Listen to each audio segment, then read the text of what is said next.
Mais uma vez é muito bom estar com vocês nesse bate-papo, nessa conversa semanal que temos sobre o desenvolvimento de pessoas. E hoje temos aqui um convidado muito especial, abriu sua agenda, uma agenda bastante difícil, uma pessoa bastante concorrida, está num pré-lançamento do seu livro. E vai ser uma manhã muito gostosa, porque nós vamos conversar do desenvolvimento e estratégias de carreira. Estou aqui com o Renato Grunberg, bom dia, muito obrigado por ter atendido o nosso... Bom dia, um prazer estar aqui. Eu é que agradeço profundamente. E o Renato tem uma trajetória muito interessante no mundo corporativo. Agora nós vamos falar de uma coisa muito importante, um filho que está nascendo. Um filho que está nascendo. E o filho está na minha mão, olha aqui, vocês não têm acesso ainda ao filho dele, só eu. Está na maternidade o filho, está aqui, ó. Esse livro, A Estratégia do Olho de Tigre. Me conte um pouco, vamos começar para assim, que editora? Então, é um livro pela editora Gente, uma editora que tem muita história em grandes best-sellers de negócios, carreira, desenvolvimento humano, né? Gustavo Cepazi, Roberto Chiniachik, Christian Barbosa, todos best-sellers. Gente pesada. Gente boa. Então, eu fiquei honrado com o convite deles para lançar o meu livro. Foi um trabalho árduo. Eu imagino. Noites pensando, não, aquela palavra que é assim, vamos mudar. Embora aquilo que a gente conversou no primeiro bloco, eu vejo que tem muito da inspiração da própria vida. Eu acho que sim, o livro, se ele não traz isso, exatamente. Ele fica um livro teórico, um livro fora da realidade. O grande desafio é traduzir o que eu quero falar, o que passa na vida, para o papel. Isso. E nessa tradução que você tem que ver se realmente passou. Né? É uma coisa muito... Isso também é uma boa editora com revisão, com os editores ajudam muito, né? E como vai ser o lançamento do livro, bom, Renato? Então, semana que vem já entra nas lojas todas, né? Nós estamos falando de 18 de outubro. Então, começa a estar nas lojas a partir de 1º de outubro e 18 de outubro é o lançamento oficial, que vai ter a noite de autógrafos. Todos estão convidados, vai ser um prazer recebê-los. Vamos, com certeza. Na Livraria Cultura, aqui da Paulista, no Conjunto Nacional. Uma livraria bonita, bacana. Então, dia 18, a partir das 6h30 da tarde. Olha, que uma noitinha e tal. E que eu vou estar lá autografando, vai ser um prazer recebê-los. Que gostoso. Né? Agora sim. Agora não. Mas por que a estratégia do olho do tigre? Isso que presta atenção. Grande. As pessoas me perguntam. Porque quando eu vi a matéria da VIP, eu falei assim, entendi. Eu falei assim, poxa, eu quero entender. Bom, tudo começou assim. Eu de menino, adolescente, adorava os filmes do Rocky. Para quem é mais novo e não assistiu, não pegou, o Rocky Balboa era um lutador que fez um sucesso enorme nos anos 70, 80 e que tem pessoas podem assistir em qualquer lugar, e que tinha uma música aqui, é o Eye of the Tiger, Olho do Tigre, né? E que quando ele estava enfrentando aqueles caras 3 vezes maior do que ele, aqueles caras que davam medo, ele estava caindo, o treinador chegava e falava Eye of the Tiger, olho de tigre. E essa era a expressão que o Rocky usava para ir para frente. Perfeito. E essa expressão que eu usava na minha vida para enfrentar as coisas. E eu comecei a ver que os executivos de sucesso que eu conhecia, as pessoas que tinham sucesso profissional, tinham esse olho de tigre.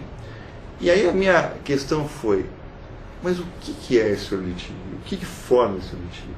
E aí eu mergulhei em pesquisas, analisei minha vida, a vida dos executivos, entrevistas que eu tive a oportunidade de fazer com tantos executivos, e eu identifiquei o que eu chamo do método, as 7 características e o passo a passo para se chegar no olho de tigre. Que é o brilho no olho, né? Que algumas pessoas chamam de brilho no olho, outras chamam paixão. E tem pessoas importantíssimas que fizeram comentários sobre o seu livro. Isso, a Sofia Esteves falou, olha, João Dória Júnior. O João Dória Júnior, o Robert Long, pessoas que me deixaram muito contentes, porque você nunca sabe o que vai, quando termina o livro, qual vai ser a reação. Então, quando você tem pessoas desse peso avalizando, aí você já senta um pouco mais, você relaxa, acho que é o caminho certo. E que realmente, eu procurei de uma maneira lógica e muito didática também, mostrar o que é isso. Não é uma coisa que você tem ou não tem, que você nasce, não, você desenvolve. Se desenvolve. É esse comparativo com o Rocky Balboa que é interessante. E você falou muito bem isso também. é um treinamento. Sim. Né? Você desenvolve, saber saber o que você tem ou não tem. Então, passando rapidamente... Vamos falar, do método. Dos pontos. Né? A gente não pode contar o livro todo, porque senão senão... pessoal, é só... Nós vamos fazer degustação. Né? Mas, obviamente, quem na revista VIP vai sair na já tá na VIP, né, você? Porque assim, o livro traz realmente... Não é assim, não é um segredo, você vai descobrir assim, não. É um conjunto de coisas e eu trago muita pesquisa para suportar, para fazer a referência. Né? E muita coisa que não tem no Brasil, como eu tive tanto tempo nos Estados Unidos e eu tenho muito contato lá, que eu consegui trazer. Quanto tempo você morou nos Estados Unidos? Morei 8 anos. 8 anos. 8 anos. Então, realmente, minha primeira filha nasceu lá, é gringuinha. Que bacana. Então, realmente, eu tenho muita ligação ainda com os Estados Unidos.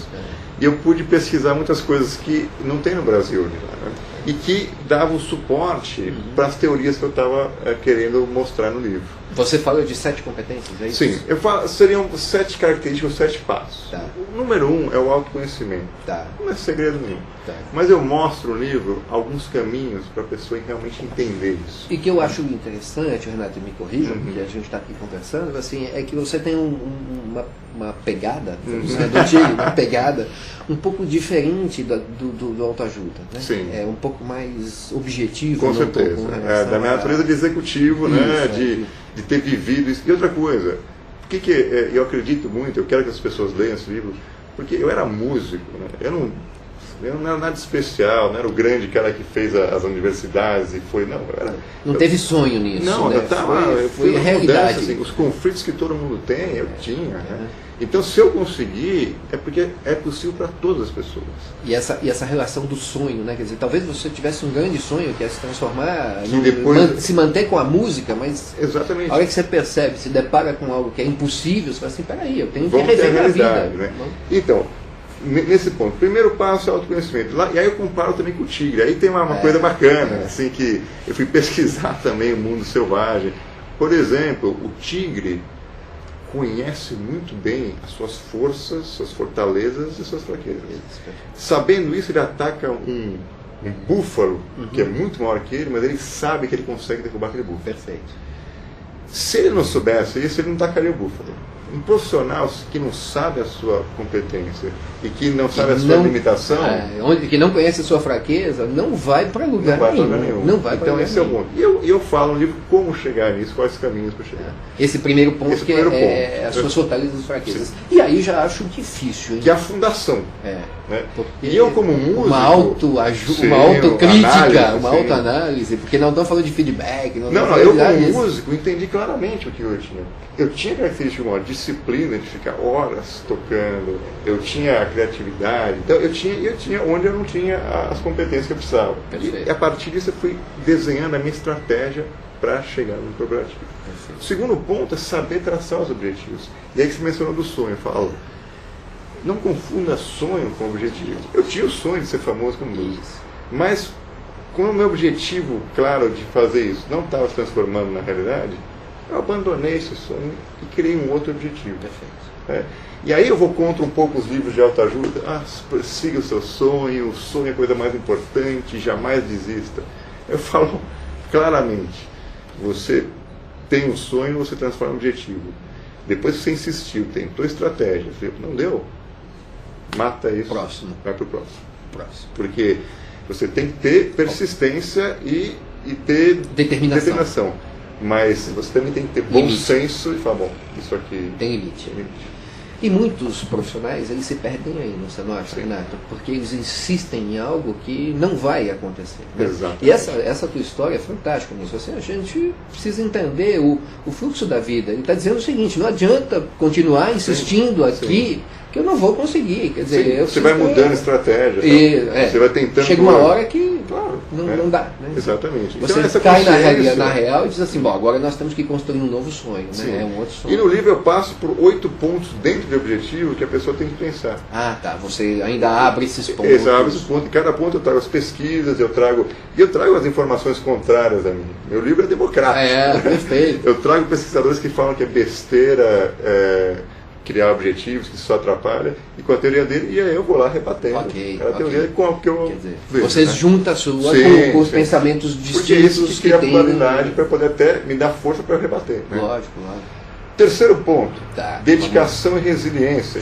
Quem assistiu o filme lembra do Rock fazendo abdominal de cabeça para baixo, flexão com o braço, dedicação total, absoluta.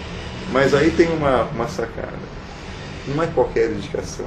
A pessoa fala, puxa, eu me dedico muito e não dá certo. Você tem que ter eficiência nessa dedicação. E aí o livro mostra como que essa eficiência... E vamos combinar que aí faz toda a diferença. Sim. Lembra aquelas histórias assim, no colégio? O fulano nem abre o livro, mas tira 10. O cara é inteligente. Como é que ele era inteligente? Ele era mais eficiente para entender a informação, para estudar. E é isso que eu falo no livro também. Que interessante. A dedicação, claro, tem que ter dedicação. Mas você pode ficar batendo um martelo 10 horas por dia e o prego não está no mesmo lugar. Não adianta, não resolve. Não vai resolver. A resiliência é algo que está na pauta também, né? Também. Das empresas. Que está ligada à dedicação. Né? Exatamente. E aí as pessoas falam, você vai para desistir do objetivo ou vai ter resiliência? São duas coisas separadas. Resiliência, até muita gente confunde. Não é o cara que não se abala com nada, que segue. Resiliência, ele cai mas levanta. Era o Rock. Ele se adapta. Do mundo físico é a capacidade de um material voltar ao estado normal depois de sofrer algum tipo de estresse. Calor, frio, pressão. E o profissional resiliente é esse. Ele toma um não, né? O cara vai ali fazer uma ligação para vender, toma não. Aprende com não. Vai para frente. Toma 100 não. Esse não me fortalece. Exatamente. Mas não é que ele não se afeta, não. Ele afeta. Lógico. Quem não afeta? Lógico. Mas ele vai para frente. Agora, essa ideia que eu acho que você com certeza aborda no livro, a ideia de aprender com os nãos, com as pancadas, com as dificuldades, entendeu? Porque aí é que você consegue ir para adiante mesmo, né? O próximo passo que está muito ligado à tua área, né, da criatividade. Esse aqui eu conheço. Mas aí, muita gente fala, eu sou contador, não tem que ser criativo. Não, todo profissional tem que ser criativo. E criatividade nos negócios não é fazer o slogan de marketing, não, é resolver problemas. Todos os dias nós temos uma série de problemas para resolver, e a criatividade faz isso. Uma história bem rapidinha, história conhecida no mundo de RH. Eu ouvi o Cortella, o Mário Sérgio Cortella, grande palestrante, autor, contando de uma maneira fantástica, né? Que tinha uma grande empresa de pastas de dente, de produtos dessa natureza, que tinha um problema que a caixa vazia entrava nas lojas, sem pasta, sem o tubo da pasta. Né? E isso causava um problema para a empresa de marca e tal. Contrataram os experts para fazer um mecanismo para resolver esse problema. Alguns milhões. 8 milhões de dólares, parece que é a conta. 6 meses, fizeram uma máquina que pesava ali a esteira quando passava. Quando estava sem o tubo, parava a máquina e iam retirar. Passou um tempo, resolveu o problema. Aí um diretor foi visitar a operação lá no chão de fábrica e foi ver lá a esteira que estava desligada a máquina. Né?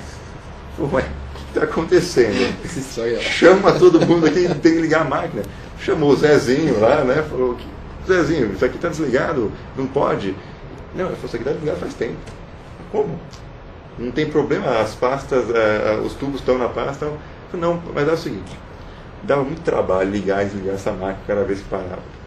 Então, o Joãozinho, nosso amigo ali, pensou o seguinte, vamos comprar um ventilador de R$80, a gente coloca do lado da esteira, a hora que passa a caixa vazia, o ventilador empurra e continua. E a produção continua. E essa é uma história que é real, diz a lenda que é real, né? Ou é uma lenda urbana. Com certeza, Mas assim, se não é real, existem muitas histórias parecidas. Muitas.